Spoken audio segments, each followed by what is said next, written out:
გამარჯობა მეგობრებო, მე და ტექნიკა ისე შესანიშნავად ურთიერთობთ, რომ გადავწყვიტეთ თქვენთვისაც გამეკეთებინა ამის დემონსტრაცია, ასე რომ მე მგონი ახლა მოგვარდა ყველაფერი. დიდი მადლობა რომ მობრძანდით და მისმენთ, ცოტა ხანს დაველოდოთ იმ ადამიანებს, რომლებიც შემოგვიერთდებიან რამდენიმე წუთში და დავიწყებთ ჩვენს ლაივს, რომლის თემა არის რა შეცვალა რომანტიკულ ურთიერთობებში COVID-19.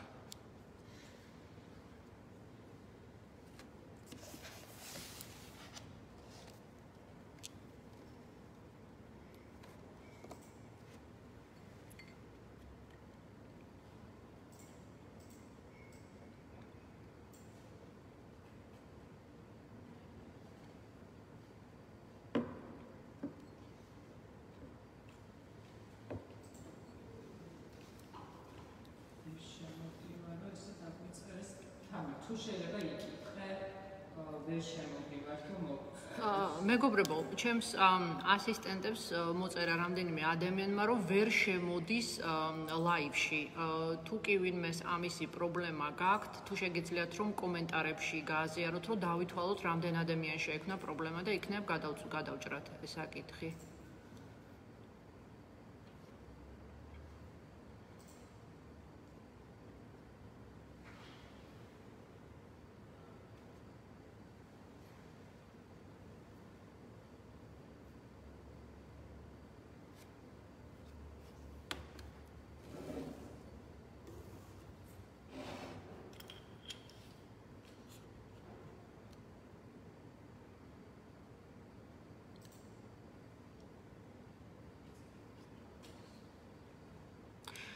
არა, მე მგონი როგორ საათია? კი, 2 წუთი გადაცდა, მე მგონი შეგვიძლია ხო ნელ-ნელა რომ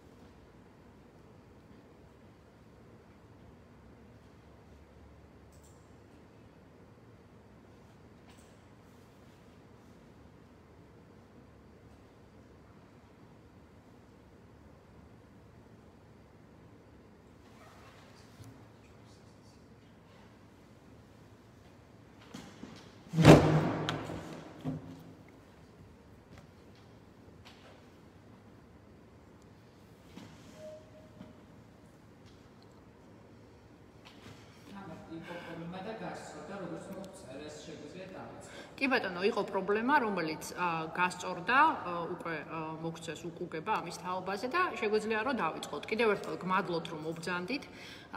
შეგახსენებთ, რომ დღეს არის პირველი ლექცია ვებინარ ლექციათა სერიიდან, რომელსაც ქვია რომანტიკული ურთიერთობების ფსიქოლოგია.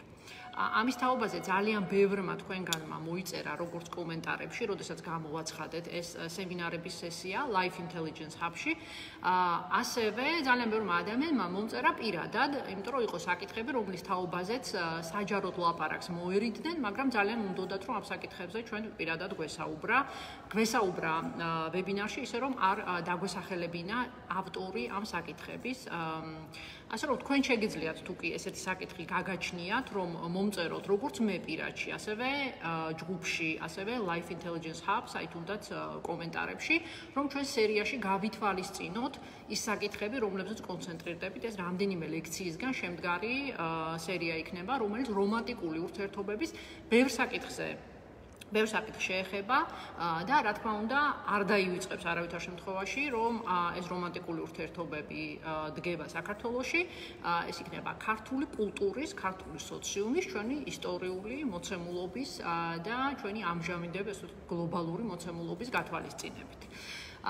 აქვე გეტყვით, რომ შემდეგი ვებინარი რომანტიკული ურთიერთობების ფსიქოლოგია შედგება 15 ოქტომბერს და საკითხი იქნება ტოქსიკური ურთიერთობები. ანუ ფსიქოლოგიური ძალადობა რომანტიკულ ურთიერთობებში. მინდა გითხრათ, რომ მესენჯერში ყველაზე მეტად ამ საკითხზე მწერდნენ, ეს იყო საკითხი, რომელსაც პირველი ადგილი აიღო. და თავისი სიმძაფრით თუ თავისი გავრცელებულობით საქართველოში აღმოჩნდა, რომ ყველაზე მეტად ესეთი საინტერესო საკითხია. ასე რომ შემდეგი იქნება ტოქსიკური ურთიერთობები, ანუ ფსიქოლოგიური ძალადობა რომანტიკულ ურთიერთობებში. თუ კი ამის თაობაზე გნებავთ რამე კონკრეტული კითხვის დასმა, რამე საკითხის წამოყენება, ან გნებავთ რომ რაღაც საკითხი არ გამოვტოვო ჩემს შემდეგ ვებინარში, რომელიც 15 ოქტომბერს გაიმართება, ვთხოვთ რომ მომწეროთ ამის თაობაზე და მე აუცილებლად შევეცდები რომ ამ საკითხს შევეხო და ამ საკითხზე თუნდაც პირადად გიპასუხოთ შემდეგ უკვე კითხვების სექციაში. მოდით გადავიდეთ დღევანდელ ჩვენს საკითხზე, რომელიც არის კოვიდის პერიოდის რომანტიკა და კოვიდის პერიოდის სასიყვარულო ურთიერთობები. პირველ რიგში კარგი იქნება რომ განსაზღვროთ რას გულისხმობ, როდესაც მე ვლაპარაკობ დღეს რომანტიკულ ურთიერთობებზე. საზოგადოებაში რომანტიკული ურთიერთობები, სასიყვარულო ურთიერთობები და თვითონ სიტყვა სიყვარული ბევრი სხვადასხვა ჟანრის, ან ბევრი სხვადასხვა ტიპის ურთიერთობის აღსაწერად იხმარება. და ეს არის ძალიან დამაბნეველი, იმიტომ რომ ჩვენ რომანტიკას ვარქმევთ ყველაფერს, მათ შორის უკვე თანამედროვე ეპოქაში იქნება ეს one night stand-ი, ეს იქნება გახსნილი ურთიერთობები, ეს იქნება ურთიერთობა, რომელიც მეგობართან უბრალოდ გამორჩენითი ურთიერთობა, რაც ქართულად როგორ ვთარგმნო friends with benefits, იმიტომ რომ ჟანრები გაგვიმრავლდა ამ ბოლო დროს, რაც ასე ვთქვათ, მოდერნულ ეპოქაში შევაბიჯეთ და საზღვრები გაიხსნა საქართველოში, ასევე გამრავლდა ჟანრები, რომელშიც ჩვენ მოღვაწეობთ რომანტიკული ურთიერთობის ჟანრები, იმიტომ რომ როდესაც მე ვიყავი პატარა და ჩემი მშობლებისგან ვსწავლობდი თუ რა იყო რომანტიკული ურთიერთობა, განსაკუთრებით ბებიისგან და დედისგან, და ალბათ ეს ბევრის გამოცდილება, ჟანრის მრავალფეროვნებით ნამდვილად არ გამოირჩეოდა ეს საკითხი, თუ რაღაცა ორი კინკილა ჟანრი არსებობდა, ერთი იყო ღირსეული და მეორე ეგრეთ წოდებული უღირსი. რა არის რომანტიკული ურთიერთობები და მოდი დავიწყოთ იქიდან თუ რა არის საერთოდ ურთიერთობები. მოდი დღეს შემოვისაზღვროთ შემდეგი განმარტებით. ჩვენ საუბრობთ დღეს რომანტიკულ ურთიერთობებზე, ანუ ეს არის ის ურთიერთობები, სადაც ორი ადამიანი თავს ერთმანეთის პარტნიორად განიხილავს და სადაც ისინი ერთმანეთს და საკუთარ თავს არქმევენ პარტნიორს, სადაც ამ ურთიერთობას მაღალ წონას და ღირებულებას ანიჭებენ, ანუ იმაზე მაღალს, ვიდრე მათ მინიჭებული აქვს თუნდაც სხვა ბევრი ურთიერთობისთვის და როცა მათ გააჩნიათ სურვილი, რომ ეს ურთიერთობები შეძლების დაგვარად ან დიდხანს გაგრძელდეს, ან გაგრძელდეს თუნდაც სიცოცხლის ბოლომდე, ცოტა ასე ვთქვათ, რომანტიკულები, ვინც ვართ და ვისაც შეგვრჩა ეს რომანტიკული განზომილება, ალბათ ამ დაშვებასაც აკეთებს ჩვენი საუკუნის და მიუხედავად, რომ შეიძლება ერთ დღეს იპოვო ადამიანი, რომელთან ერთადაც დაბერება მოგინდება. ეს არის რომანტიკული ურთიერთობები, რომელსაც ჩვენ შემოგვაქვს დღეს, რომელიც შემოგვაქვს დღეს, როგორც ტერმინი და რომელთაც ოპერირებას დღეს ვაპირებთ. ანუ წყვილში არსებული ადამიანები, რომლებიც ღირებულებას ანიჭებენ ურთიერთპარტნიორობას და რომლებსაც აქვთ ესეთი სურვილი, რომ გარკვეულ პერიოდში მაინც ეს ურთიერთობები შეინარჩუნონ, ან შეინარჩუნონ უფრო დიდხანს, ვიდრე ეს არის გარკვეული პერიოდი. ვინ არიან რომანტიკული პარტნიორები? დღეს ვილაპარაკებთ ამ პარტნიორების სამ ჯგუფზე. ეს არის ქორწინებაში მყოფი წყვილები, ეს არის ახლად ფეხადგმული წყვილები, რომლებიც ცდილობენ, რომ წყვილად ჩამოყალიბდნენ და ეს არის გამოცდილი წყვილები, რომელსაც წყვილად ყოფნის გამოცდილება აქვთ უკვე რამდენიმე წელია და საკმაოდ სტაჟიანები არიან ამ საკითხში. რომანტიკული პარტნიორობის რამდენი სახე არსებობს? ბევრი, უამრავი, მაგრამ მოდი ორ საკითხზე გავჩერდეთ, ანუ ორ სახეზე რომანტიკული პარტნიორობის. ეს ორი სახე ძალიან გამოკვეთილად შემხვედრია მე თვითონ ჩემი მუშაობის დროს ადამიანებთან, როგორც ინდივიდუალურად, ასევე წყვილში მყოფ ადამიანებთან. ერთი ტიპის ურთიერთობა, რომანტიკული ურთიერთობა, რომელიც საქართველოში არის ადვილად მოპოვებადი, ანუ ის სახეზეა, ჩვენ ან გამოგვიცდია ეს, ან ჩვენს მეგობრებში გვინახავს, ან გვსმენია და ეს არის ცნობადი ჟანრი რომანტიკული ურთიერთობის. ეს არის ლტოლვა, ან ეგრეთ წოდებული სატრფიალო ურთიერთობები. რას გულისხმობ? ნუ თუ ყველა ურთიერთობა ესეთი არ არის, ხო? ნუ როცა რომანტიკაზე ვლაპარაკობთ, რატო არ არის ლტოლვა, ნახოთ იმისი შემადგენელი ნაწილი. აქ მე აქცენტი მაინც მაქვს ურთიერთობაზე, სადაც წამყვანი არის ზუსტად ლტოლვის ან ტრფიალის ნაწილი. ეს ადამიანები არ ეძებენ მეგობარს თავის პარტნიორში. მათ მუცელში პეპლების მომგროელი შეგრძნებები და გრძნობების მრავალფეროვნება. თუნდაც აი ამ ურთიერთობის ცოტა სიმსუბუქე და სიმჩატე.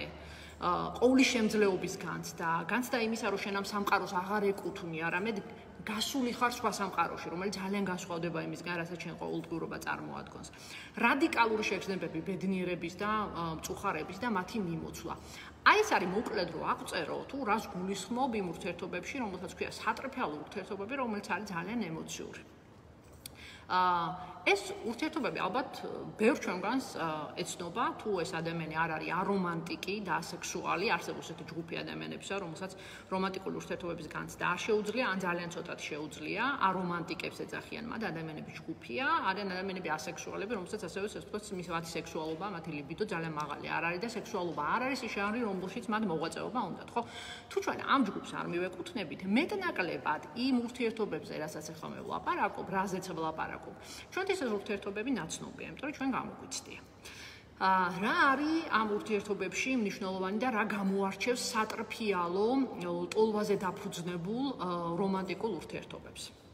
პირველი, ეს არის ემოციების განსხვავებული სპექტრი, რომელიც შენში შემოდის რაღაცა სიტყმოს მომგვრელი, სიამოვნების მომგვრელ განზომილებაში. ეს ყოველდღიურობისგან ძალიან განსხვავებული ემოციური მდგომარეობებია, რომლებიც ჩვენ გვივითარდება და რომლებიც ჩვენ ძალიან მოგწონს სწორედ იმის გამო, რომ ისინი არ წარმოადგენენ იმის გამეორებას, ან თუნდაც მინიშნებას იმ ემოციებზე და იმ ემოციურ დიაპაზონზე, რომელსაც ჩვენ ყოველდღიურობაში ავტოპილოტად ქცეულ ყოველდღიურობაში განვიცდით. ის არის ძალიან განსხვავებული. მეორე, ეს არა მხოლოდ ბევრი ემოციაა, იმიტომ რომ ადამიანი, როდესაც ტოლვას ყავს წაღებული, ან გატაცებული, ხო? როდესაც სატრფიალო ურთიერთობებში იმყოფება, ამ ადამიანს არა მხოლოდ ბევრი განსხვავებული ემოცია აქვს ერთმანეთისგან, რასაც ყოველდღიურობაში დიდად, არ არის იმის ცხოვრებაში წარმოქმნილი, რაც არ უნდა ემოციური ადამიანი იყოს, ხო?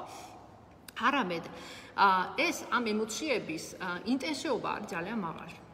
მე ვგულისხმობ იმას, რომ ადამიანს ეს თქვათ ემოციების ზღვარი აქვს გაცილებით გაწეული, ვიდრე შეიძლება მის ყოველდღიურობაში ასევე ხდებოდეს და აი მეორეს ინტენსივობა განცდის, ხდის ამ ურთიერთობებს ძალიან ღირებულს და ეგრეთ წოდებულ სასიამოვნოსაც, მაგრამ ძალიან ხშირად ამის გამოც უსიამოვნოსაც, იმიტომ რომ ძალიან მოწყვლადი ხდები, როდესაც შენ შეგიძლია აი ამ დიაპაზონის ურთიერთობებში ჩართვა და ამ დიაპაზონის ურთიერთობების ემოციების განცდა, ხო?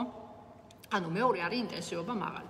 მესამე, სატრფიალო ტოლვაზე დაფუძნებულ ურთიერთობას აქვს შემდეგი. ეს არის ეთიკური ქცევის და ომობიერების საზღვრები, რომელიც ძალიან განსხვავდება სხვა განზომილებაში ეთიკური საზღვრებისგან და ომობიერებისგან, რომელიც შეიძლება ადამიანმა გამოიჩინოს მეორე ადამიანის მიმართ. ძალიან ხშირად ასეთ ეგრეთ წოდებულ მსუბუქ ჟანრს ეძახიან და რატო? იმიტომ რომ თუნდაც ძალიან მაღალი ღირებულებების, მაღალ ეთიკური, ასე ვთქვათ, ადამიანი რომელსაც თავისი მორალი ან მორალური პრინციპები მყარადაა აქ დაყენებული და ეს მორალური პრინციპები ხელმძღვანელობს თავის დანარჩენ ცხოვრებაში, იქნება პროფესიული თუ სამეგობრო, საოჯახო თუ საზოგადოებრივი, ძალიან ხშირად ადამიანები აი ამ პრინციპებს გადააბიჯებენ ხოლმე, ანუ ისინი თავის ეთიკური ქცევის საზღვრებს გაწელავენ და თითქოს ასე ვთქვათ, საზღვრებს მუდმივად ეთამაშებიან. როდესაც ისინი იმყოფებიან სატრფიალო, ამ ტიპის სატრფიალო ურთიერთობებში. რას გულისხმობ? ძალიან ხშირად ასეთ ურთიერთობებში, ჭყალებში ვიძახი ამას, საყულპურო ენით მოსულა ტყუილი, მოსულა მეორე ადამიანის გაბრაზება, მოსულა მეორე ადამიანისთვის დიდი ტყივილის მიყენება, მოსულა მეორე ადამიანით მანიპულაცია. მისი გრძნობებით მანიპულაცია და ზუსტად იმ ნაწილში დარტყმა, რომელიც მის მხარეს წარმოადგენს. ასე ვთქვათ, მობიერების საზღვრებიც კი ამ ადამიანებს ოდნავ სხვანაირად აქვს გადანაწილებული, როდესაც ისინი მონაწილეობენ რომანტიკულ, ამ ტიპის რომანტიკულ ურთიერთობაში, სატრფიალო რომანტიკულ ურთიერთობებზე მაგ ლაპარაკი. ჩვენ სატრფიალო რომანტიკულ ურთიერთობას ბევრჯერ დაუბრუნდებით, მათ შორის შემდეგ ჩვენს ვებინარზე, იმიტომ რომ ტოქსიკური ურთიერთობის, ტოქსიკური ურთიერთობა, ზოგადად ფსიქოლოგიური ძალადობა ეფუძნება ზუსტად ამ ტიპის სატრფიალო ურთიერთობას, სადაც ადამიანს თავისი ტოლვა მართავს და არა რაციონალური საწყისი. თუმცა ამაში ეს კრიტიკულად არ ვამბობ, უბრალოდ ეს არის მოცემულობა და ამ ტერმინებით ვოპერირებ, სხვანაირად ამას არ ვიცი რა სახელი დავარქვა. რა არის ურთიერთობების მეორე ტიპი? ანუ მეორე ტიპის რომანტიკული ურთიერთობა. ურთიერთობა, რომლის საძირკველი არის მეგობრულობა და გუნდურობა. ის რა თქმა უნდა თავისი გატაცებით და რომანტიკით შეიძლება რომ გამოირჩეოდეს ასევე, მაგრამ ურთიერთაღრთოვანება წყვილებში, აი ამ ურთიერთობაში ეფუძნება მათ ღირებულებებს, მათ პროფესიულ მიღწევას, მათ ადამიანურ თვისებებს და აი სწორად ერთად მყოფი წყვილები, რომლებმაც გაძლეს დიდი ხნის განმავლობაში და რამდენიმე წელი გაძლეს ერთად და რომლებიც აგრძელებენ ერთად არსებობას და ერთად ყოფნას ბევრი პრობლემის და მიუხედავად და თანდათან გუნდებად ყალიბდებიან. აი ზუსტადაც რომ ასეთ ურთიერთობებში იმყოფებიან, ეს არის მეგობრულ გუნდური ჟანრი. ამ ჟანრებს სახელები სამწუხაროდ არ ქვია, რომ მე მომეტანა და ესე წინ დამედო, ამიტომ პირველს თუ რაღაც სატრფიალო, ლტოლვაზე და დაფუძნებული ურთიერთობა დავარქვი იმისათვის, რომ ადულად ამოვიცნოთ. მეორე ალბათ კარგი იქნებოდა, რომ მეგობრულ გუნდური რომანტიკული ურთიერთობა, აი ესე გვეწოდებინა, რომ განგვესხვავებინა პირველისგან, ხო? საინტერესო იქნება, როდესაც აი ამ ორ ურთიერთობაზე ვლაპარაკობ, რამდენ თქვენგანს მოვიდა გონებაში ესეთი რამ, რომ მე მეცნობა ეს ურთიერთობა, მე მეცნობა როგორც სატრფიალო, ლტოლვაზე დაფუძნებული ურთიერთობა, რომელსაც ზედაპირულს ეძახიან, მაგრამ ეს არ არის ზედაპირული, საკმაოდ ღრმა ურთიერთობა, უბრალოდ სხვა თამაშის წესებია ამ ურთიერთობაში გაზიარებული. და მე მეცნობა ასევე გუნდური ურთიერთობა, სადაც საწყისი არ არის ეროტიკულ-სექსუალური, თუმცა ეროტიკა შეიძლება მასში იყოს წარმოდგენილი და იყოს წარმოდგენილი მაღალი ინტენსივობით, მაგრამ ის არაფერს არ განსაზღვრავს, ბევრს არაფერს, ის უბრალოდ ნაწილია მისი მთავარი ფუძე, ქვაკუთხედი, ეს არის მეგობრობა და ერთმანეთში ღირსების აღიარება. ეს არის დანდობითი ურთიერთობები, როდესაც პარტნიორები ერთმანეთს ინდობენ, ლმობიერად აქცევიან და ყველანაირად ცდილობენ, რომ ტკივილი არიდონ და არ გამოიწვიონ მათში ტკივილი. ეს არის ურთიერთობა, სადაც манипуляცია არ შეიძლება არ მოსულადო თუ ვინმე წაცდა ესეთი რამ ამისთვის უზარმაზარ ბუდიშს იხდის, იმიტომ რომ ეს არ შეიძლება, ეს ღირებულებების არქონაზე და დიცულოვნების არქონაზე მიუთითებს. ალბათ გეცნობათ, რომ თქვენ ყოფილხართ ერთ ურთიერთობაში, მეორეში, მაგრამ ასევე ყოფილხართ ხანდახან, იმიტომ რომ შემოხვედრე ესეთი ადამიანებიც ორ ასეთ ურთიერთობაში პარალელურად. იმიტომ რომ ჩვენ ადამიანები ვართ, ჩვენ ძალიან, ასე ვთქვათ, ფართო ჟანრში მოღვაწეობთ, ჟანრებში მოღვაწეობთ და ჩვენი რომანტიკული ცხოვრება გაცილებით უფრო მრავალფეროვანია, ვიდრე დაშვებულია ამაზე საუბარი და ვიდრე ქოშერულია ის, რომ თუნდაც საქვეყნოდ გამოაცხადო, რომ მე შეიძლება დავუშვათ ერთ ურთიერთობაში ვარ, მეორეშიც და ეს პარალელურად მიმდინარეობს, ხო? მოდით გადავხედოთ იმას, რომ ვამზადებდი ამ ვებინარს, ძალიან დამაინტერესა პირველ რიგში ჩემი მეგობრების დამოკიდებულებამ ამ საკითხთან. რატო? იმიტომ რომ კლიენტების დამოკიდებულება კარგად ვიცი, იმიტომ რომ ეს ერთ-ერთი მთავარი საკითხია რომანტიკული ურთიერთობები, რომელთაც ადამიანები მოდიან და დახმარებას ითხოვენ, ან ითხოვენ დახმარებას თვით გამორკვევაში. მაგრამ სულ სხვა საკითხია, როდესაც ჩვენ მეგობრებს ეკონტაქტები და შენი მეგობრები, რომლის დაახლოებით ჩემი ასაკის არიან, ანუ 40 მიღწეულიან გადაცილებულები, ხო? და საინტერესო ამ ასაკის ადამიანებში რა დამოკიდებულება აი ამ ურთიერთობების მიერ და კითხვები დაუსვი ზუსტად ვებინარისთვის. მაინტერესებდა, რომ ვებინარისთვის რა პასუხს გამცემდნენ, რომ დამეფიქსირებინა აი ახლა ამ წამს, რაზე საუბრობთ და სად ვართ ამ მხრივ. ერთად მეგობარს ვეკითხები, რა არის შენთვის ღირებული პარტნიორში. და მეუბნება ესეთ რაღაცას, რომ ჩემთვის ყველაზე ღირებული, ანუ უმაღლესი ღირებულების, პირველადი ღირებულების არის საუბრის სივრცულობა და სიღრმე. ემოციური გახსნილობა, emotional self-exposure ქვია ინგლისურად, ანუ ემოციური გახსნილობა, ალბათ ესე ვთარგმნეთ, თუ კი უკეთესი თარგმანი გაქვთ, დიდი მადლობა. პატიოსნება, ტყუილის მიუღებლობა და სრული ნდობა მეორე ადამიანის. განსაკუთრებით საინტერესო იყოს საუბრის სივრცულობა და სიღრმე. როდესაც ჩავეკითხე, რას გულისხმობ, ის მეუბნება ესეთ რამეს, რომ მე შემიძლია, მე იმით ვზომავ, ადამიანი მიყვარს თუ არ მიყვარს, თუ მას როგორ ველაპარაკები. თუ კი მე შემიძლია, რომ მას არა მხოლოდ ყველა საკითხზე, შეიძლება ყველა საკითხზე არ ვესაუბრო, მაგრამ თუ კი მე შემიძლია, რომ მას ვესაუბრო ისე, რომ თითქოს ჩვენი სულები ერთდება და მე მგონია და ვგრძნობ, რომ მან გაიგო, ჩემს ენაზე საუბრობ და მეც გავიგე და მე ამ საუბრისგან მივიღე რაღაცა ორგაისტული სიამოვნება ხანდახან. მე ვთვლი, რომ ეს ადამიანი არის ჩემთვის შექმნილი, ანუ ეს ადამიანია, რომელთანაც მე მინდა რომანტიკულ პარტნიორობაში ყოფნა. ხო ის არის, ანუ ზოგისთვის არის ნაცნობი, ძალიან კარგად მესმის, რას გულისხმობს ეს ადამიანი, როდესაც ამ საკითხზე ლაპარაკობს და აი სად რამდენიმე ადამიანს სწორედ ეს დამოკიდებულება ქონდა. მე ჩემს მეორე მეგობარს როცა შევეკითხე იგივე, რომ აი შენთვის ღირებული რა არის პარტნიორში, ძალიან ბევრი ისაუბრა და ბოლოს აი ლაპარაკზე მეთქე, ლაპარაკი როგორ არის მეთქი, ანუ როგორ ესაუბრები რაღაცა სიღრმეებში თუ შედიხარ და ძალიან მოკლედ მომიჭრა, რომ იცი რას გეტყვიო, ესეთი ინტელექტუალური ღრმა საუბრებისთვისო მეო ჩემი მეგობრები მყავსო, ისინი ინტელექტუალური ჭკვიანები არიან, ну საერთო ბიოგრაფია გვაქვს და ისე კარგად სალონურად მოსხვდები და ვისაუბრებთო, რომ ეს ადგილი შევსებული მაქვს. მე რომანტიკისგან სხვა რაღაცეები მინდა. ну ამ ადამიანის პრეფერენცია ეგრევე გამოჩნდა, ანუ ის რომელ ჯგუფში ჩავარდა მაშინვე თვალსაჩინო გაჩნდა, ამ ადამიანს არ აინტერესებდა, ანუ მისთვის მეგობრობა ურთიერთობაში არ არის ღირებული. იმიტომ რომ მას ბევრი მეგობარი ყავს და მათგან იღებს ამ ყველაფერს, გადაანაწე წილა მეგობრობის და ასე ვთქვათ, ემოციური კავშირების მოთხოვნილება და იკმაყოფილებს სხვანაირად. სამაგეროდ რა უნდა, მას უნდა ეროტიკა, მას უნდა ეჭვიანობა, მას უნდა მეორე ადამიანთან, აი ეგრეთ წოდებული ეროტიკულ-რომანტიკული თამაში, რომელიც ძალიან ბევრ განსხვავებულ ემოციას იწვევს და როდესაც კითხვა დავსვი თუ რატო, იმიტომ რომ მაგ დროს მე ვგრძნობ რომ ცოცხალი ვარ. სხვა დროს მე ვგრძნობ რომ მე ვარ მკვდარი. აი ესეთი საუბრისას, რომელიც ჩემ ერთ მეგობარს აცოცხლებს და აღჯნობინებს რომ ეს მისია, რომანტიკული ურთიერთობის საწყის საუბარი წარმოადგენს მისთვის და მეგობრული პარტნიორობა მეორე ადამიანისთვის ეს არის სიკვდილი. აი რამდენად განსხვავდებით ერთმანეთისგან ადამიანები, ეხლა აქ ორივე ჰიპერმორალური ადამიანია, არანაირი პრობლემა არ აქვთ მათ, ანუ არ გეგონოთ რომ რომელიმეს ასე ვთქვათ პრეფერენციას ვაძლევ და ვამბობ რომ ეს არის ამაღლებული ურთიერთობა მეორე ხორციელი და მოდი დავისავქნათ, გავყოთ ერთმანეთისგან არავითარ შემთხვევაში. მაგრამ იმის თქმა მინდა რომ ადამიანები ძალიან განსხვავდებით ერთმანეთისგან და ძალიან ხშირად ხდება ხოლმე რომ ესეთი ორი ადამიანი რომელიც სხვადასხვა განზომილებაშია და სიყვარულს და პარტნიორობას სხვადასხვა რაღაცას ეძახით შეხვდებიან ერთმანეთს რა თქმა უნდა მათ არაფერი არ გამოსდით და რაღაც ვერ შევეწყეთ რაღაც სხვა ენაზე ვსაუბრობთ აი ამით მთავრდება ხოლმე ხანდახან მათი აღწერა ურთიერთობების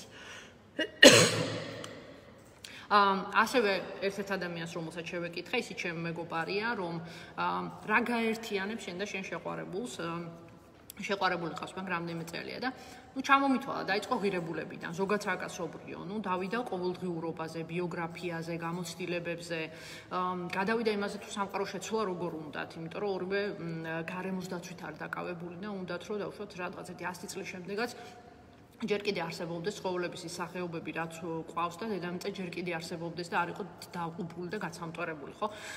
ისინი ერთ პლატფორმაზე დგანან, ეს იყო ძალიან ღირებული მათთვის და რა თქმა უნდა, მათთვისაც ზუსტად ესეთი მეორე ჟანრი, რაც დავასახელეთ, ეს არის მეგობრულ-გუნდური ჟანრი, მათთვის არის ეს ყველაზე ღირებული, ხო, ურთიერთობაში. მიუხედავად იმისა, რომ მათ მასდაბი შეყვარებულს, ასე ვთქვათ, რომანტიკა და ეროსი არ აკლიათ. მეორე მეგობარს დავუსვი ასევე კითხვა, რომელსაც ეჭვი მქონდა, რომ სხვანაირად მიპასუხებდა და პასუხს გიკითხავთ ახლა, მე ჩემს შეყვარებულს და მე ბევრი რამ გვაერთიანებს. აი ველოდები რომ რაღაცა დიდ სამაღლებულ სიტყვის და ნუ აბა ჩამოთვალე რა გაერთიანებს და ორივე საშინელი სრულპენტელა ვართ. ერთმანეთის გვერდით შეგვიძლია ვიწვეთ და სხვებს ვწერდეთ. ელემენტარული მოვატყუოთ ერთმანეთს, ფაქტები შევცვალოთ. არც ერთი ვარ ცანდო როგორც პარტნიორი და არც მეორე. ეს ორივე ვიცით. მოგვიტყუებია ბევრჯერ ერთმანეთი და გვიღალატია, მაგრამ ამას არ ვაღიარებ. თუმცა ორივე ვიცით, რომ ეს ორივე გავაკეთეთ. მომავალში ერთად თუ დავჭით, მაშინაც მოღალატეები და მატყუარები ვიქნებით. აი ესე ჩამოაყალიბა თავისი აზრი სრული სერიოზულობით არ ხუმრობდა ეს ადამიანი და ну კითხვა გამიჩნდა რომ აი როგორ ხართ ერთად აბა აღწერე კრიტიკულად არ დამისვას ეს კითხვა მართლა მაინტერესებდა აი რა იყო სრულპენტელებს რო ეძახდნენ და მოღალატეებს საკუთარ თავს ერთად რატო იყვნენ და ესე ამიხსნეს რომ იცი რა ჩვენ მეც ესეთი ვარ და ეს ადამიანი ეს ჩვენი სახეა რომანტიკულ ურთიერთობებში ჩვენ ესეთები ვართ და ერთმანეთს არ ვაკრიტიკებთ ანუ ჩვენ უსიტყვოდ უგებთ ერთმანეთს და მოლოდინი გვაქვს რომ მოვატყუებთ ერთმანეთს უბრალოდ ერთმანეთი მიღებულები გვყავს ისეთი როგორები ჩვენ ვართ ერთმანეთს ვაყენებთ ტკივილს, აი კიდევ აგრძელებს თითქოს ზედაპირული ტკივილია, ანუ გადატანადი, მაგრამ რაღაცა манипуляციას მოსულა ჩვენს ურთიერთობებში. ხანდახან ისეთ რაღაცას ვაკეთებთ ხოლმე, რომ მეორე ადამიანი შეიძლება დაიქცეს ამის გაკეთებას.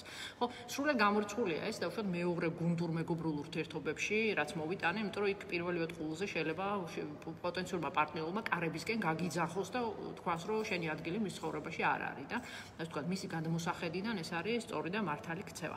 აი ესეთი განსხვავებულები ვართ, როდესაც ჩვენ ვლაპარაკობთ რომანტიკულ ურთიერთობებს. დღეს რა რომელ ურთიერთობაზე ვსაუბროთ? მოდი დღეს ვისაუბროთ, ასე ვთქვათ, უფრო მეგობრულ გუნდურ ურთიერთობებზე, რადგან ეს ის ურთიერთობებია, რომელიც ყველაზე ხშირად არის ხოლმე წარმოდგენილი საუბრის დროს.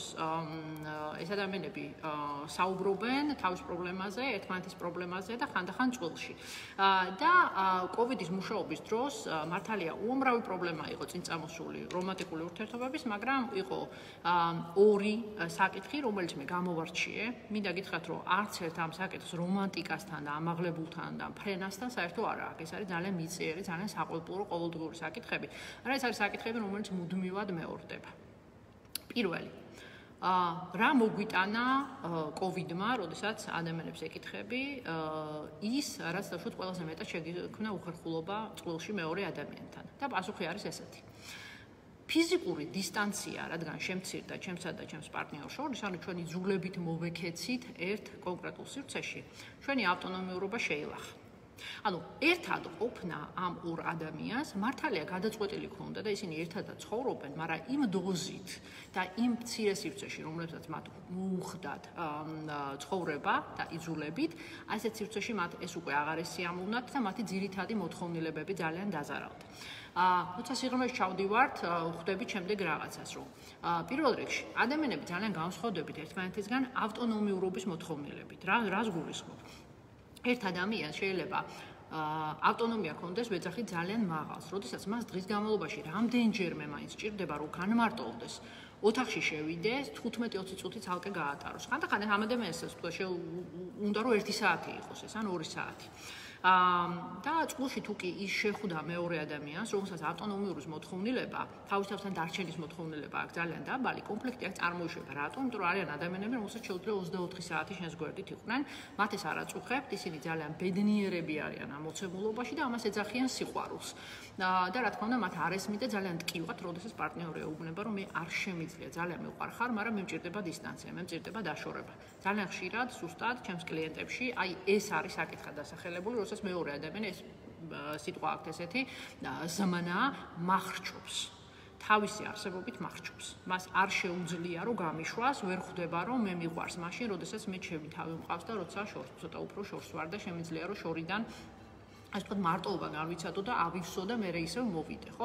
ასე რომ აი ესეთი ადამიანები, მაღალი ავტონომიის მქონე ადამიანები მოხვდნენ მცირე სივრცეში და ისინი იძულებულები არიან უკვე რომ ეკონტაქტონ მეორე ადამიანს გამუდმებით და ეს მათთვის მარტივი გადასატანი არ არის. მეორე საკითხი ხა როგორ არის, ცოტა ღრმად წავიდეთ, ხო? ადამიანებს გაგვაჩნია წყვილებს ერთმანეთის შესახებ რაღაც წარმოდგენა, გარკვეული წარმოდგენა, ერთმანეთის თვისებების, ერთმანეთის ღირებულების, ქცევის და ასე შემდეგ. მაგრამ ადამიანებს ასევე გაგვაჩნია პატარა სივრცეები, რომლებიც შევსებული არ არის. ჩვენ ყველაფერი არ ვიცით ერთმანეთის თაობაზე, იმიტომ რომ როგორც მინიმუმ ჩვენ ერთმანეთი არ გვყავს ნანახი ძალიან ბევრ იმპოტენციურ სიტუაციაში, სადაც ადამიანები თავის ბევრ განსხვავებულ თვისებას, ანუ მთელს თავის რა ქვია, თვისებებს და ნიშნებს, ასე მაგიდაზე დაგვიდებდნენ და შეგვახედებდნენ. ასე რომ ყველა ადამიანს აქვს რაღაცა ფარული ნაწილი, რომელსაც ის მეორე ადამიანს ვერ უზიარებს უბრალოდ ბიოგრაფიული მოცემულობის გამო, არ ხდება ისე, რომ ჩვენ ერთმანეთზე ვიცით ყველაფერი. რა მოიტანა კოვიდმა? ინფორმაცია დაუბრუნდეთ, ანუ ინფორმაციის ნაკლებობის გამო ჩვენ რა ტენდენცია გვაქვს. ამ დროს ილუზიებით ვავსებთ ხოლმე ამ ცარიელ სივრცეებს. და რაღაცა გონებაში ვთხსავთ, რომ იცი რა, ჩემი პარტნიორი აი ამ შემთხვევაში, აი ესე მოიქცეოდა, რატო? იმიტომ რომ ის ესეთი ადამიანია და ამ პარალელურ სიტუაციაში ესე მოიქცა, ხო? ამას ქვია ილუზიები, ანუ ჩვენ გვაქვს ჩვენი წარმოდგენები და დასკვნები იქიდან გამომდინარე, თუ ჩვენი პარტნიორები სად როგორ იქცევიან და ასე ვთქვათ, ცოტა ჰიპერბოლა გვაკეთებული, გვაქვს გამოთარგმნილი და გვაქვს ილუზია იმის თაობაზე, რომ ჩვენ ვიცით ის ადამიანი როგორ მოიქცევა მსგავს ან თუნდაც მომიჯნავე სიტუაციაში. აღმოჩნდა რომ ნურას უკაცრავად, იმიტომ რომ კოვიდმა მოიტანა ძალიან ბევრი ისეთი სიტუაცია, როდესაც ადამიანები არიან ფრუსტრირებულები, გაბრაზებულები, ერთ სივრცეში მოთავსებულები და როდესაც მათ აქვს საშინელი უსამართლობის განცდა და უკვე ადამიანმა გამოხატეს ის თვისებები, რომლებიც ეგრეთ წოდებული ფარული იყო, რომლის შესახებაც არ ვიცოდით პარტნიორებმა არაფერი, ან გვეგონაა, რომ ისინი ამ თვისებებით არ იყვნენ დაჯილდოებულები ბჭყალებში, რა თქმა უნდა, და სახტად დარჩა უამრავი ადამიანი, რომ ვაიმე, თურმე მე ვის გვერდით მიცხოვრია და მე ეს არ მეგონა, იმიტომ რომ არაფერი არ მოანიშნებდა, რომ მას ეს თვისებები ქონდა. ძალიან ხშირად ეს თვისება შეიძლება დადებითიც იყოს.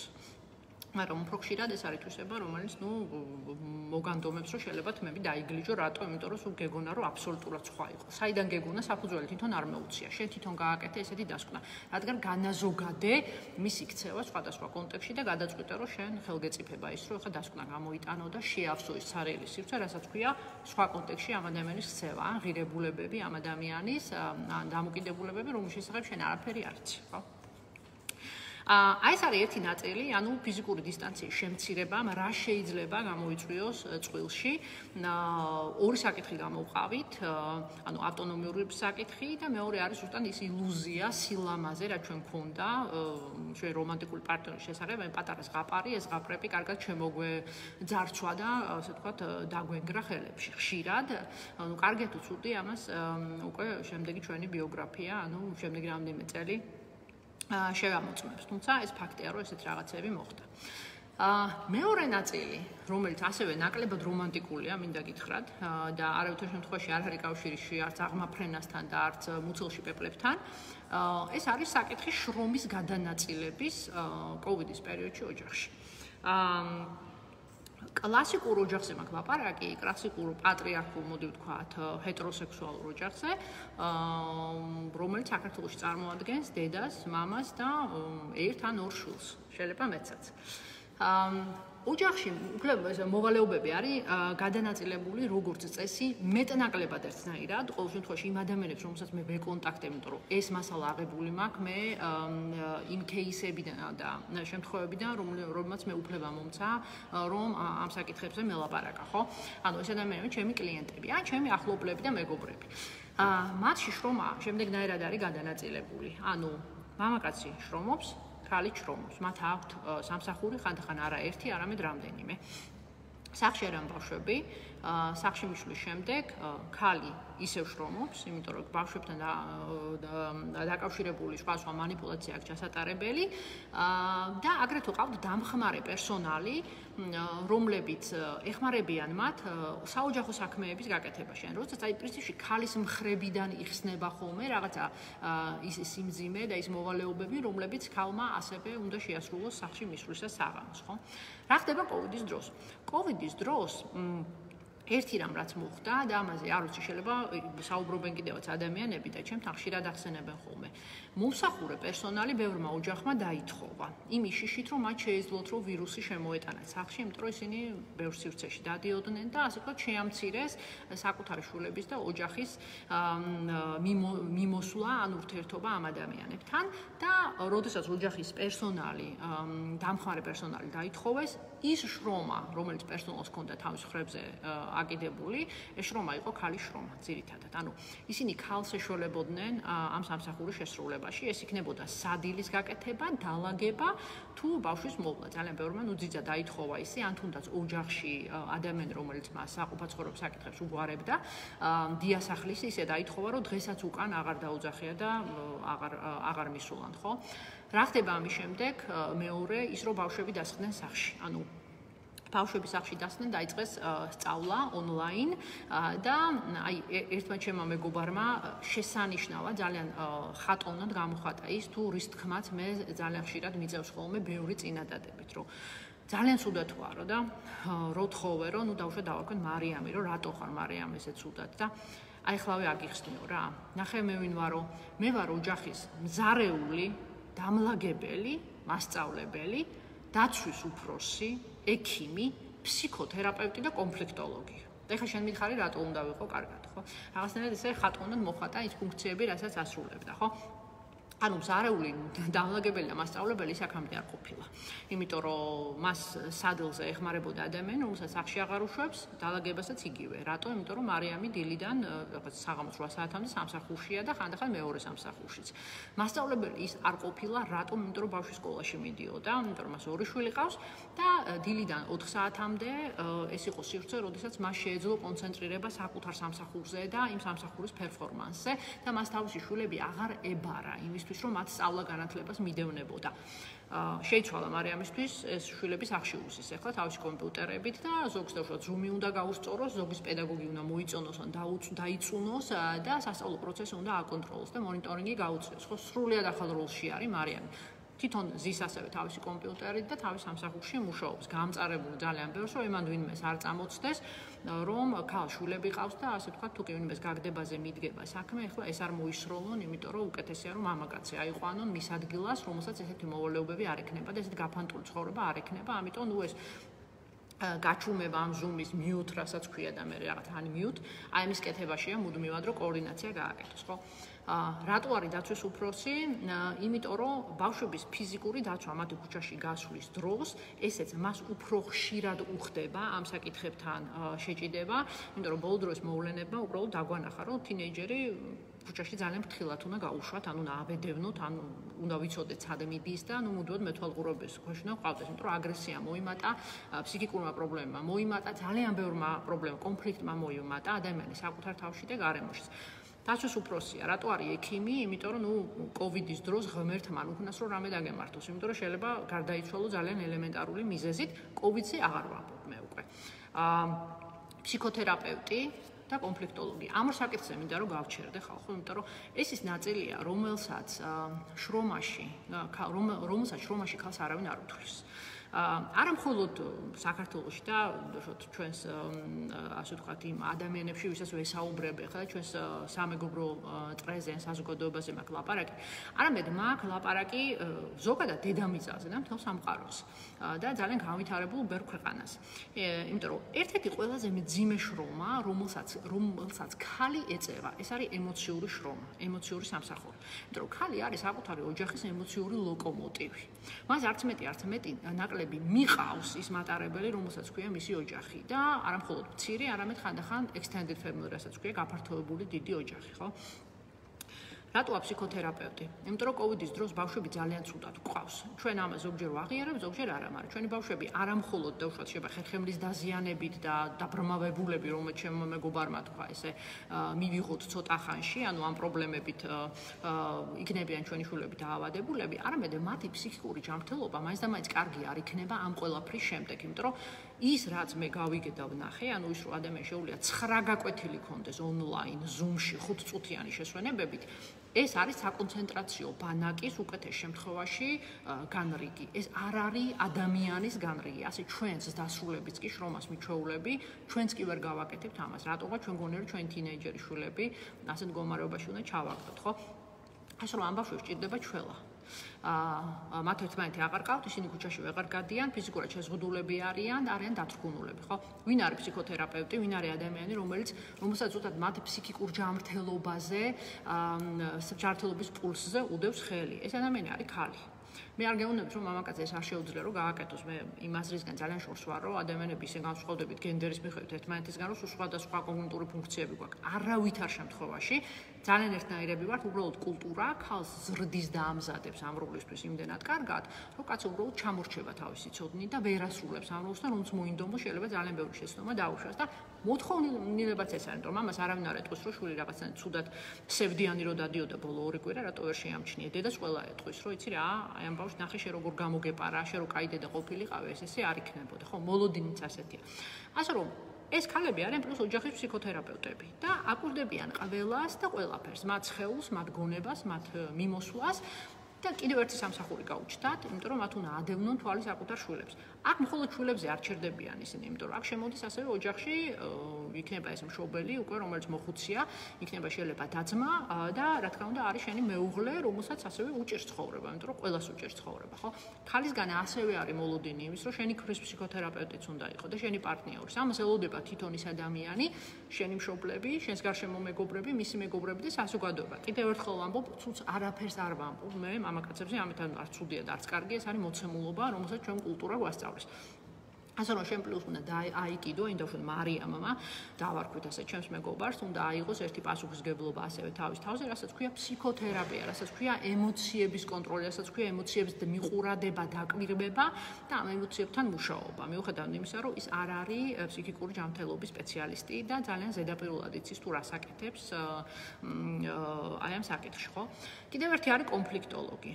რა თქმა უნდა, ოჯახში ძალიან ხშირად არის კონფლიქტი. კოვიდის პერიოდში, იმიტომ რომ როგორც მინიმუმ სუმცირე ერთმანეს თვალწინ უსხედან და აღიზიანებენ და მუდმივად ერთად ყოფნა იწვევს კონფლიქტს, ხო? თუ კი ესენი ფრუსტრირებულები არიან, თუ კი ბავშვი 9 საათი ლექციაზე ზის დღეს და საღამოს 5 საათზე უბრალოდ გამოლასლასდება იმ ოთახიდან და არავის დანახვა აღარ უნდა დედამიწის ზურგზე, ის კარგად ვერ იქნება. კონფლიქტი ბუნებრივი მდგომარეობაა კოვიდის პერიოდის ყოფის. ვინ არის კონფლიქტოლოგი ოჯახში? ეს არის ქალი. ეს არის ადამიანი, რომელსაც მანდილი უნდა ჩააგდოს. ყველანაირად უნდა ეცადოს, რომ ოჯახში აყალმაყალი არ იყოს, ზოგს დაუყვავოს, ზოგს გაუწყრეს, დატუქსოს, რაღაცა ისეთი შემოვლითი გზები მონახოს, ერთმანეთზე კარგი უთხრას, ცუდი უთხრას, ну რაღაც საოცრად манипуляციებს ატარებენ ხოლმე, გამოკითხვა რო გვაქვს, აი როგორ ახერხებ, ისეთ რაღაცას მიყვებიან, რომ არ ვიცი, ლუი მე-14-ს იმას კარ შეშურდებოდა, ისეთ манипуляციებს ატრიალებენ, ოღონდ კი ოჯახში მშვიდობა იყოს და დავშოთ არ იყოს, დავშოთ აყალმაყალი და კონფლიქტის წყაროდ არ გადაიქცეს ძალიან ბევრი საკითხი. ასე რომ აი მარიამის თქმის არ იყოს, ეს ყველა მინიმუმ 7-8 პროფესია არის, რომელიც დაემატა ქალს იმის გამო, რომ კოვიდია და ის სახლშია და ეს პროფესიები უბრალოდ ზურგზე წამოეკიდა და ნამხმარი არ ყავს. და აქედან მოდის ხოლმე ძალიან ხშირად საოცარი სევდიანობის განცდა, დეპრესულობის განცდა იმისა, რომ არ ცხოვრობს. და ძალიან ხშირად აგრესია და ბრაზის განცდა იმასთან დაკავშირებით, რომ მეც პიროვნება ვარ და მეც ადამიანი ვარ და მე ძალიან ბევრი რამ შემიძლია.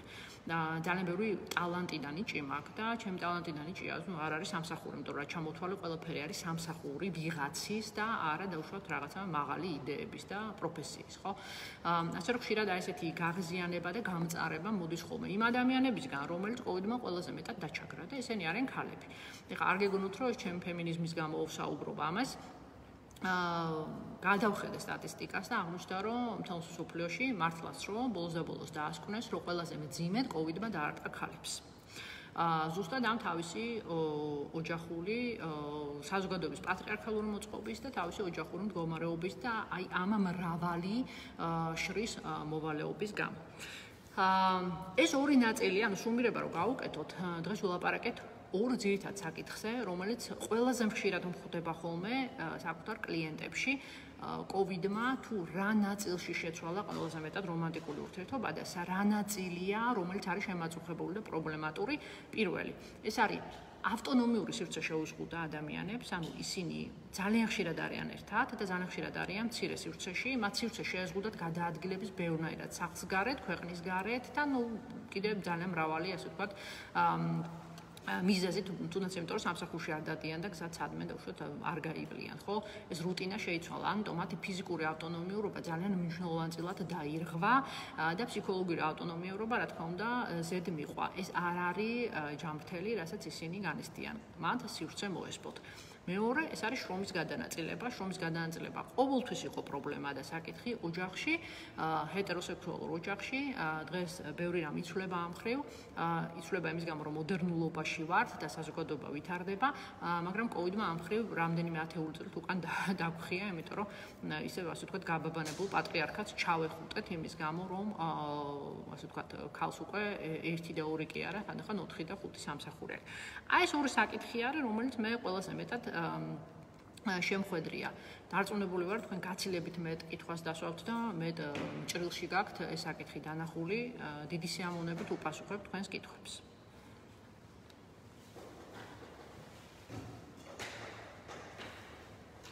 გვაქვს რამდენიმე კითხვა, რომელიც ძირითადად შემოვიდა პირად შეტყობინებებში, რაც ისედაც მოსალოდნელი იყო, იმიტომ რომ ჩვენ საკითხების შერჩევის დროსაც ვნახეთ, რომ ამ საკითხზე ძირითადად ვწერდნენ inbox-ში, ასე რომ ვთქვათ. მოდით დავიწყოთ. არის თუ არა ეჭვიანობა ფსიქოლოგიური ძალადობის დაშვებული ფორმა თუ დიაგნოზია? Okay. დიდი მადლობა. იმედია კითხვა გაიგეთ. პირად შეტყობინებებში გაცილებით უფრო მეტი კითხვა შემოდის ადამიანებს არ სურთ, რომ ისინი დაასახელონ. ერთ-ერთმა ასეთმა ადამიანმა დასვა კითხვა, არის თუ არა ეჭვიანობა ფსიქოლოგიური ძალადობის მეთოდი, თუ ის უბრალოდ დარღვევაა, ესე დაარქვა, ხო? დიაგნოზია. ამაზე ჩვენ აუცილებლად ვილაპარაკებთ 15 ოქტომბერს. ფსიქოლოგიური ძალადობა რომანტიკულ ურთიერთობებში და ტოქსიკური ურთიერთობები. ეს არის ვებინარის თემა, რომელსაც 15 ოქტომბერს თქვენ ჩვენგან ვიხილავთ, მაგრამ აქვე მოკლედ მაინც გეტყვით. პირველ რიგში დიდი მადლობა კითხვისთვის. ერთიც არის და მეორეც. ხანდახან ერთია, ხანდახან მეორეა და ხანდახან ორივეა. ასე რომ გააჩნია კონტექსტს, გააჩნია კომბინაციას და გააჩნია ამ ეჭვიანობის გამოვლინებას ასევე და ძალიან ბევრ სხვა ფაქტორს, რომელიც ამ ეჭვიანობასთან ერთად მოდის. ასე რომ როდესაც ჩვენთან ადამიანები მოდიან და მეუღლის ამ პარტნიორის ეჭვიანობაზე საუბრობენ, ძალიან ბევრნაირად, ბევრი კუთხით და ბევრი პრიზმით განვიხილავთ ხოლმე, იმიტომ რომ ერთი და იგივე ქცევის უკან შეიძლება იყოს ძალიან ბევრი სხვადასხვა საკითხი, იქნება ეს ფსიქიკური დიაგნოზი, იქნება ეს უბრალოდ ფსიქოლოგიური ძალადობა, თუ იქნება ეს გართულებული პერიოდი ცხოვრებაში, რომელიც აი ამით გამოიხატება, ან თუნდაც იქნება ტრავმა. ეს ყველაფერი შეიძლება იყოს. კონტექსტია მთავარი და მთავარია კიდე ბევრი სხვა ინფორმაცია, რომელიც ამ ადამიანის ქცევიდან და ურთიერთობებიდან მოდის, გარდა ამ ეჭვიანობისა. შემდეგი კითხვა, ეგრეთ წოდებულ ძლიერ შემდგარ ქალთან ურთიერთობის სინდრომი, როცა ქალს მეტი შემოსავალი აქვს, მამაკაცის პრობლემები ამ დროს როგორ გამოიყურება?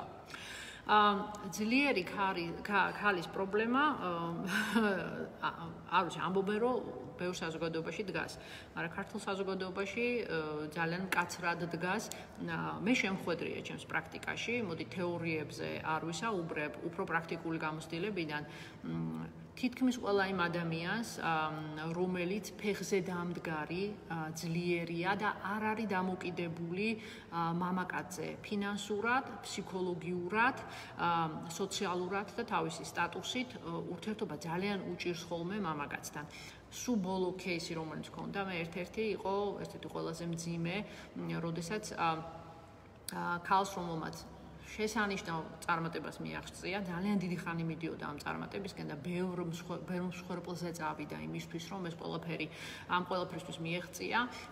თავისი პარტნიორი გვერდზე ედგა, მეტნაკლებად, მაგრამ უფრო ვთქვათ, რომ მოდი ედგა იმისთვის, რომ ეს ადამიანი დაუშვათ ესე რაღაცა სატელიტზე გაეყვანა და როგორც ამ ადამიანმა წარმატებას მიაღწია, მათი ურთიერთობის ნგრევაც აქედან დაიწყო ზუსტად. ანუ ეს მოყვა მის წარმატებას, მის გაბრწყინებას, იმას რომ ის გახდა პოპულარული, იმ ადამიანმა თავისი ოცნება აისრულა, იმ ადამიანს უკვე ბევრი იცნობდა, ბევრი ეთაყვანებოდა, ძალიან ბევრი საქმე ჰქონდა და აი აქედან უკვე დაიწყო მათი ურთიერთობა. მე მაინც ერთ ადამიანს არ ვაბრალებ ამას, რომ ახლა ძლიერ ქალს ვერ შეეწყო მამაკაცი და ნახეთ ესე დაამთავრეს ურთიერთობა, მაგრამ ეგრეთ წოდებულ ძლიერს, რასაც ვარ ხონა შემდგარ ქალებს ყოველთვის აქვთ პრობლემა, ეს მე შემხვედრია ძალიან ხშირად. ყოველთვის აქვთ პრობლემა საკუთარ მეორე ნახევართან ურთიერთობის. თამარ, დეპრესიულობა და ფსიქიკური ჯანმრთელობის პრობლემა შესაძლოა თუ არა ასეთ პარტნიორთან თანაცხოვრება და თუ შეუძლია პარტნიორს მის გამოჯანმრთელებაში, ასე ვთქვათ, შეიტანოს წვლილი? ფსიქიკური დიაგნოზების მქონე ადამიანთან ძალიან ბევრი საყვარელი ადამიანი ცხოვრობს. ანუ ოჯახში ეს არის ძალიან ხშირი, ეს არის უბრალოდ პარტნიორებში ძალიან ხშირი. ასე რომ უამრავი ჯგუფია Facebook-ზე, სადაც თქვენ შეგიძლიათ რომ მოიკითხოთ თუ რას ნიშნავს სხვადასხვა დიაგნოზის მქონე ადამიანებთან ცხოვრება. რა თქმა უნდა, არის დიაგნოზები, რომლის არსებობის შემთხვევაში, აი მაგალითად ნარცისისტული დარღვევები, დაუშვათ ფსიქოპათია, სოციოპათია, როდესაც თქვენ ნებისმიერი ფსიქიატრი გეტყვით, რომ გაიქეცთ. არც ერთი წამით მანდ არ გაჩერდეთ, იმიტომ რომ წყლის ნაყვაა თქვენი მოღვაწეობა. ამ ადამიანის გამოსაჯამრთელებლად. მაგრამ უამრავი დიაგნოზი, დაუშვათ იგივე დეპრესია შეიძლება იყოს, ეს დიაგნოზი შეიძლება იყოს რაღაცა პერსონოლოგიური აშლილობები. მოდით ესე ვთქვათ, შესაძლებელია ხანდახან. ხანდახან არის სრულიად შეუძლებელი. გააჩნია სიტუაციას. პირველ რიგში მე რაც მინდა რომ გითხრათ, გადაწყვეტილებას ანა მიიღებდეთ, რაც შეიძლება მეტი გაიგეთ იმ დიაგნოზის თაობაზე, რაც თქვენს საყვარელ ადამიანს ჭირს. და ეს გაიგეთ მისი ფსიქიატრისგან, მისი ფსიქოლოგისგან, გაიგეთ ბლოგებიდან, გაიგეთ სამეცნიერო ჟურნალებიდან, საინფორმაციო საშუალებებიდან. მონახეთ, ანუ ექსპერტი უნდა გახდეთ, ეხლა ცოტა მერიდემ ამს რო გეუბნებით, რომ ამდენ საქმესთან ერთად კიდე ექსპერტიზა უნდა გქონდეთ რაღაცაში, მაგრამ რადგან საყვარელ ადამიანს ეხება საქმე, შეეცადეთ რომ რაც შეიძლება ბევრი იცოდეთ. და მე უკვე მიხვდებით თქვენ რა მდგომარეობაში ეს ადამიანი და თქვენ თვითონ მიიღებთ გადაწყვეტილებას, რომ აქ არსებობს გამოსავალი თუ არ არსებობს. იმიტომ რომ მე რაც ძალიან ხშირად შემხვდა ესეთი რამ და იყო ყველაზე სამწუხარო სცენარი, რაც შეიძლება მომხდარიყო ადამიანები უარს ამბობენ წამლის დალევაზე, როდესაც ისინი ეს წამლები ფსიქიატრმა მათ დაუნიშნა და ამ შემთხვევაში მთელი ეს ქარტეხილი მათი ამ ფსიქიკური ჯანმრთელობის პრობლემის გადადის მათ მეუღლეზე, გადადის მათ საყვარელ ადამიანზე და მათ შვილებზე და ხანახამ მშობლებზე და და-ძმაზე. აქ ვერ გეტყვით რა უნდა ქნა, იმიტომ რომ ეს არის მორალური დილემა, იმიტომ რომ ადამიანს ძალით თუ შეგიძლია რომ წამალი დაალევინო და გააბალანსო, ამ შემთხვევაში რა თქმა უნდა ეს ძალიან კარგია და შეიძლება თქვა რომ მასთან ცხოვრება შეიძლება, მაგრამ ძალიან ხშირად ადამიანს აქვს ისეთი პრობლემა, რომ მასთან ცხოვრება არის პრინციპში შეუძლებელი, იქიდან კარგი არაფერი არ გამოვა. აქაც არჩევანი ესეთია რა, რომ მე მინდა რომ ჩემი ცხოვრება ამ ადამიანს შევწირო, ანუ ბოლომდე სანამ ცოცხლები ვართ, მე ამას არ მივატოვებ და მინახავს ესეთი წყვილები, რომელშიც ერთი ადამიანი ამას ამბობს, რომ მე ამას გავაკეთებ და ბოლომდე. მინახავს წყვილები, რომელიც ამბობენ, რომ არა, მე ერთი ცხოვრება მაქვს, მე საკმაოდ ვიღვაწე, ძალიან ბევრი რამ გავაკეთე, მაგრამ ამას არ ეშველა, მომავალი არ აგვაქვს და მე მივდივარ, მე უნდა წავიდე და ჩემ ცხოვრებას მივხედო. ვერ გეტყვით, ერთია კარგი თუ მეორე, ორივე კარგია. უბრალოდ ეს უნდა იყოს თქვენი გადაწყვეტილება და საკუთარ თავთან უნდა იყოთ მართალი, როდესაც ამას აკეთებთ. აი თუ ეს, იმიტომ რომ როდესაც ეს შენი გადაწყვეტილებაა, მე ძალიან ცუდად აღარ ხარ. მე აუტანელი არ არის ცხოვრება, უბრალოდ მძიმეა ცხოვრება, მაგრამ გამოსავალი მაინც არსებობს და გამოსავალ სხვადასხვანაირად ეძებ და ადაპტაციის უნარები მაღალი გაქვთ და რაღაცა ბევრნაირი კრიზისი შეიძლება გადალახოთ.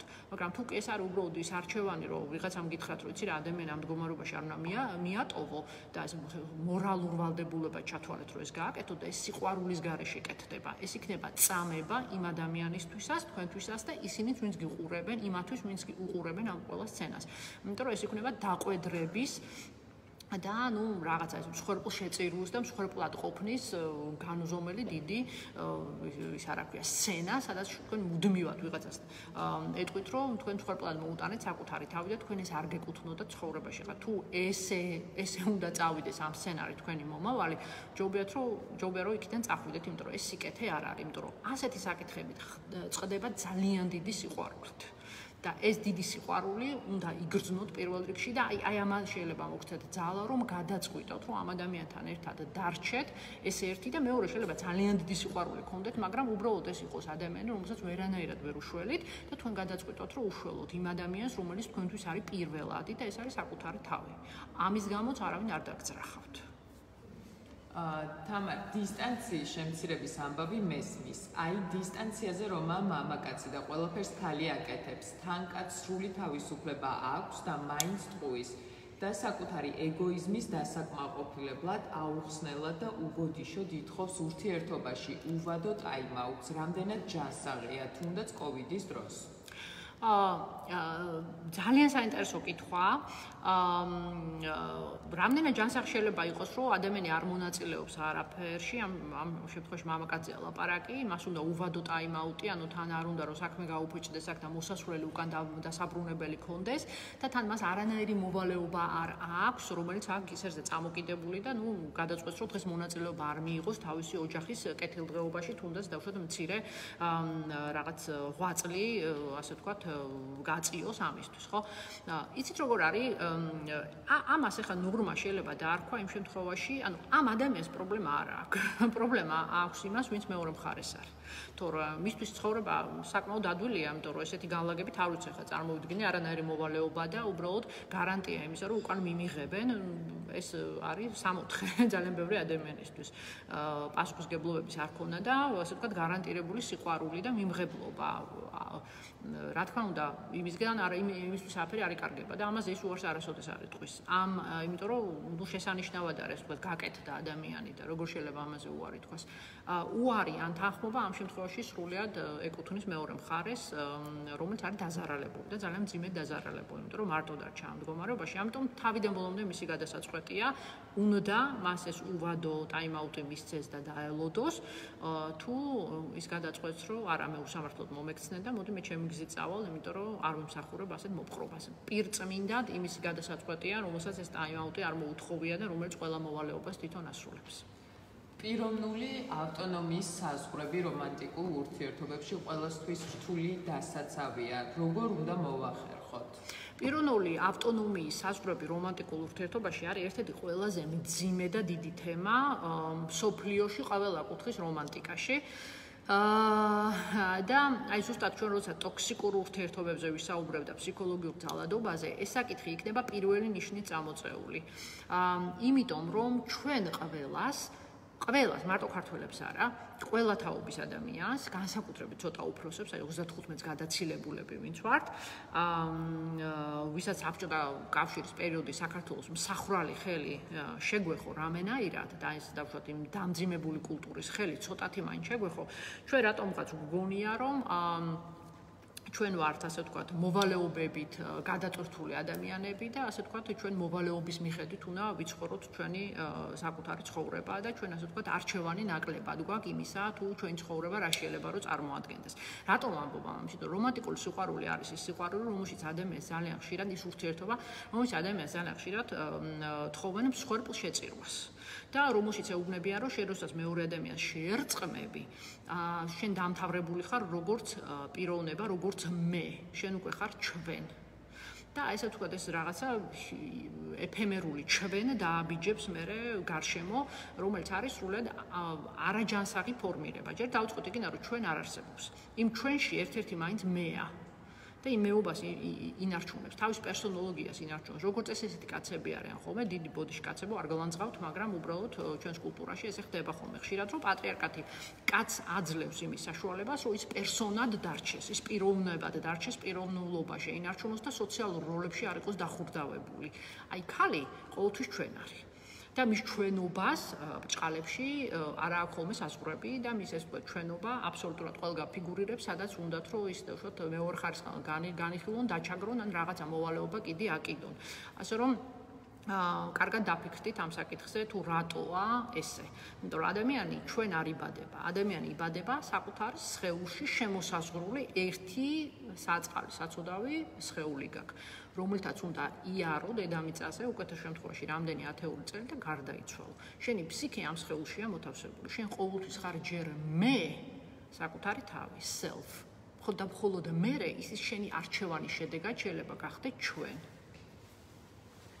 რამდენად არის შესაძლებელი რომანტიკული ურთიერთობა მეგობრულ გუნდური ეროტიკის გარეშე?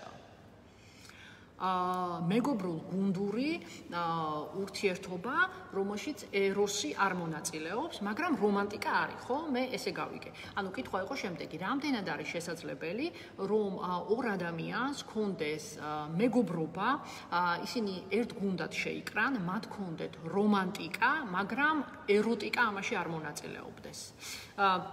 იცით რა, შესაძლებელია და სრულად. გააჩნია რატო არ მონაწილეობს ეს ეროსი მათ ურთიერთობაში, იმიტომ რომ არომანტიკული წყვილები არსებობს. ზოგადად ასექსუალი, aromantic asexual არის ეგეთი იდენტობა ადამიანების, ძალიან ბევრი ადამიანია, რომელსაც სექსი საერთოდ არ ჭირდება იმისთვის, რომ რომანტიკული ურთიერთობები გქონდეს და განიცადოს, იმიტომ რომ მისთვის სექსი არ არის მაღალი მოთხოვნილება, ის არაფერს არ წყვეტს, ან საერთოდ არ უნდა ეს სექსი. ასე რომ როგორ არა შეიძლება, რომ ორი ესეთი ადამიანი იყოს, რომელსაც ძალიან მცირე მოთხოვნილება გქონდეს სექსუალური ურთიერთობის, ეს ნორმაა, ეს არ არის პათოლოგია, ეს არ არის დაავადება, ეს არის უბრალოდ მოცემულობა, იმიტომ რომ სექსუალობა არის კონტინუუმი. ვიღაცა სექსი უნდა დღეში რამდენჯერმე და უნდა მრავალფეროვან პარტნიორთან ხანდახან, რომელიც ასევე ნორმაა, იმიტომ რომ ის არის იმის მოცემულობა, ის ადამიანი ესეთად დაიბადა. არის ადამიანები უმეტესობა სადღაც შუაში ვართ განლაგებული და არიან ადამიანები, ასე ვთქვათ, მეორე მხარეს, რომელსაც საერთოდ არ ჭირდება სექსი იმისთვის, რომ ბედნიერად და კარგად იგრძნონ თავი, ან თუნდაც მეორე ადამიანთან ერთად გუნდურად იგრძნონ თავი. ასე რომ ჩემი პასუხი არის, რომ რა თქმა უნდა, უამრავი წყვილია ესეთი. თუ გაინტერესებთ Facebook-ზე, აუცილებლად მოძებნეთ page-ები, ბევრია ესეთი aromantic asexual group, aromantic group და იქ ნახავთ უამრავ ადამიანებს, რომელსაც ზუსტად აი თქვენ რამაც დაგაინტერესათ ესეთი ურთიერთობები აქვთ და ძალიან წარმატებულად და დიდი ხნის განმავლობაში და ასეთი ოჯახები აქვთ. როგორ უნდა მოვახდინოთ კოვიდის პირობებში შევინარჩუნოთ პირადი სივრცე, გულისხმობ სახლიდან მუშაობის დროს, კონცენტრირდეთ რეალურად სამუშაო პროცესზე, ისე როგორც ამას გავაკეთებდით ოფისში და არა თქვენ მიერ ჩამოთვლილ საშინაო საქმეებზე სალომე ქალდანი არის კითხვის ავტორი. კი ბატონო, სალომე, ანუ ეთყობა სახლიდან გიწევთ მუშაობა და ეთყობა ძალიან ისეთი მძიმე სამსახური გაქვთ, რომელსაც სრული კონცენტრაცია და სრული თავდადება ჭირდება და ჩართულობა და ეს ჩართულობა შეუძლებელია, როდესაც ამდენი ადამიანი გახვევიათ თავზე, ხო? ხვდები, რასაც ამბობთ. იცი რა, აქ რამდენიმე არჩევნე პირადი ცხოვრებიდან შემიძლია გითხრათ, იმიტომ რომ მე ზუსტად იგივე პრობლემა მაქვს და მე ვნახე ორი გამოსავალი. ერთი გამოსავალი ისეთია, ხალხში სათქმელი გამოსავალია და ამას გეტყვით. მეორე ცოტა უთქმელია, მაგრამ მაინც გეტყვით. ხალხში სათქმელი გამოსავალი არის შემდეგი. უნდა არჩიოთ რომელიმე ადგილი სახლს გარეთ, თუ შეგიძლიათ, თუ პატარა შვილი არ ყავთ და თუ ვერ დატოვებთ, ეს სხვა არის, მაგრამ თქვენ შეგიძლიათ რომ არჩიოთ ესეთი ადგილი, მე მოვნახე ერთ-ერთი კაფე, რომელსაც ძალიან მაღალი ჰიგიენური სტანდარტები აქვს და აქედან გამომდინარე ავარჩიე იმისთვის, რომ იქ დავჯდე და ჩემ პროექტებზე იქ ვიმუშაო, იქ მე სრული კონცენტრაცია შემიძლია, იმიტომ რომ სახლში ძალიან ბევრი ოჯახის წევრი მყავს და ამისი შესაძლებლობა არ არის. ეს ერთი. მეორე როცა სახლში ვარ და უცებ მიწევს რაღაცა პრობლემაზე მუშაობ, იმიტომ რომ ესეთი საკითხებიც არ ხომ უცებ უნდა ჩავჯდე და 1 საათი გაუნძრევლად ვიმუშაო. ნუ, აუც ბოდიში მომითხოვია, მაგრამ ტუალეტში ვიკეტები, იმიტომ რომ სხვა ადგილი არ არის ჩემს სახლში, სადაც ვერ მოგწუდებიან და იქაც კი მიკაკუნებენ, მაგრამ ნუ ისეთ პროტესტს გამოვთქვა ხოლმე და არის ტუალეტის ადგილი, სადაც არ შემოგივარდებიან სხვა ადგილების გარდა. უკაცრავად ესეთი გრაფიკული დეტალებისთვის, მაგრამ ნუ გაჭიროება მაჩვენე და გაქცევას გაჩვენება, აი ზუსტად ეს არის, რაღაცა კრეატიული უნდა მოვიმარჯვოთ ხოლმე ხანდახან, იმიტომ რომ არაორდინალური დრო გვაქვს ძალიან, ესე ვთქვათ, არაორდინალურ ეპოქაში ვცხოვრობ და არაორდინალური გადაწყვეტილებების მიღება მოგვიწევს.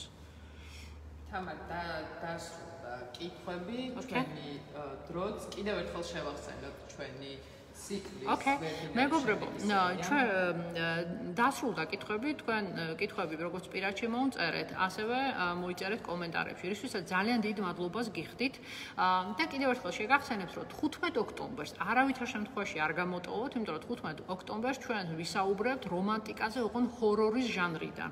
ეს არის ტოქსიკური ურთიერთობები და ეს არის ფსიქოლოგიური ძალადობა რომანტიკულ ურთიერთობებში.